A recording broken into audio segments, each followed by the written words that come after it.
আমাৰ মিত্ৰজোঁটৰ প্ৰাৰ্থী জয়ন্ত বসুমতাৰী ডাঙৰীয়াই জয়লাভ কৰিব। ইয়াতে জংগলৰাজ আছিলে, হাগ্ৰামা মহিলাই ডাঙৰীয়াই কেনেকৈ কুশাসন কৰিছিল, হত্যা হিংসাই ইয়াতে ৰাজনীতিবিদসকলৰ শেষ আশ্ৰয় আছিল, সেইবিলাক নাইকিয়া হৈ গ'ল। এতিয়া সকলোৱে আমাৰ বিজেপি, UPPL আৰু AGPৰ মিত্ৰজোঁটৰ প্ৰাৰ্থী জয়ন্ত বসুমতাৰী ডাঙৰীয়াক ভোট দিব। আৰু ইয়াতে সকলোৱে শান্তিত আছে। ডেভেলপমেণ্টটো ডেফিনেটলি হৈছে। ৰাস্তা পথৰ অৱস্থা বহুত ভাল হ'ল। মই বহু আগৰে পৰা BTC লৈকে অহা যোৱা কৰি আছোঁ। আমি বানপানীৰ ক্ষেত্ৰতো যথেষ্ট কাম কৰিছোঁ। দুখন মেডিকেল কলেজ এই 7-8 বছৰত BTRত হ'ল। দলং বহুত হ'ল। গতিকে ইয়াৰ ৰাইজে শান্তি বিচাৰে, উন্নয়ন বিচাৰে আৰু জংগল ৰাজ নিবিচাৰে। সেইকাৰণেই সকলোৱে BJP আৰু UPPLৰ মিত্ৰজোঁটৰ প্ৰাৰ্থীগৰাকী ভোট দিব। হাগ্ৰামা মহিলাৰী খুব বেয়া পজিশ্যন হ'ব। তেওঁলোকৰ প্ৰাৰ্থীয়ে 2 পৰা 2.5 লাখ ভোটৰ ব্যৱধানত হাৰিব। সেইটো কথা খাটাং। উঠি পৰিটো ডেফিনেটলি লাগিব। কোনেনো চেষ্টা নকৰিব।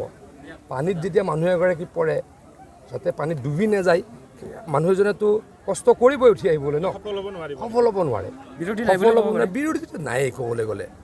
আমি যদি প্ৰত্যেকটো সমষ্টিত 2.5 লাখৰ পৰা 3 লাখ ভোটৰ ব্যৱধানত অসমত জিকো, তেতিয়া বিৰোধী ক'ত আছে? আমি উন্নয়ন কৰিছোঁ। আমি কাকো ব্লেকমেইল কৰা নাই, কাকো বেয়া ব্যৱহাৰ কৰা নাই, কাৰো অন্যায় কৰা নাই।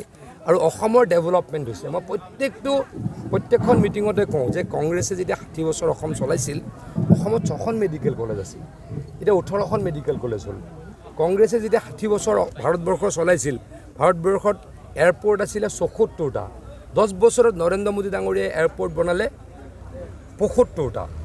অসমত ইউনিভাৰ্চিটি আছিলে কংগ্ৰেছৰ 60 বছৰত 7খন। আমি এই 8 বছৰত 15খন ইউনিভাৰ্চিটি বনালোঁ। ৰাস্তা যিমান আছিল তাৰ ডাবল ট্ৰিপুল হ'ল।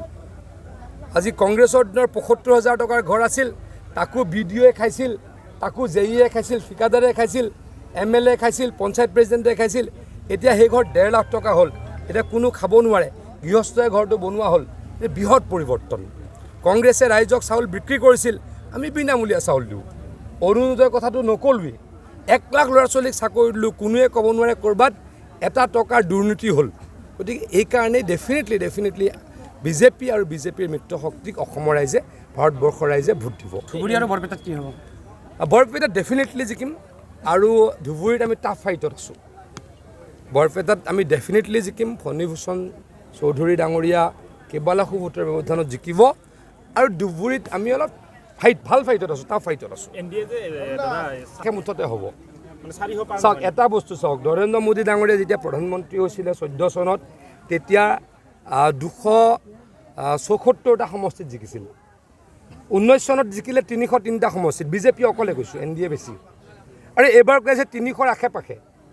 এই ট্ৰেণ্ডটোৱে বহুত ডাঙৰ ঘটনা। 15-10 বছৰ শাসন কৰাৰ পাছত প্ৰত্যেকখন চৰকাৰ তললৈ যায়। নৰেন্দ্ৰ মোদী ডাঙৰীয়াৰ নেতৃত্বত চৰকাৰ ওপৰলৈ গৈ আছে। এয়া ৰাইজৰ মৰম, এয়া ৰাইজৰ আশীৰ্বাদ। গতিকে এইটো বহুত ডাঙৰ ঘটনা। মোৰ মতেতো প্লাছ হোৱাৰ সম্ভাৱনা। অসমত কিমান থাকিব? অসমত আমি অতি কমেও 12খন পাম। অতি কমেও কৈছোঁ 13খনৰ সংখ্যা আমি চুব লাগে। 14খন পাওঁ বুলি মই নকওঁ, কিন্তু 13খনৰ সংখ্যা আমি চুব লাগে। 12খনটো নিশ্চিত ক'লোঁ, 13খন পাম।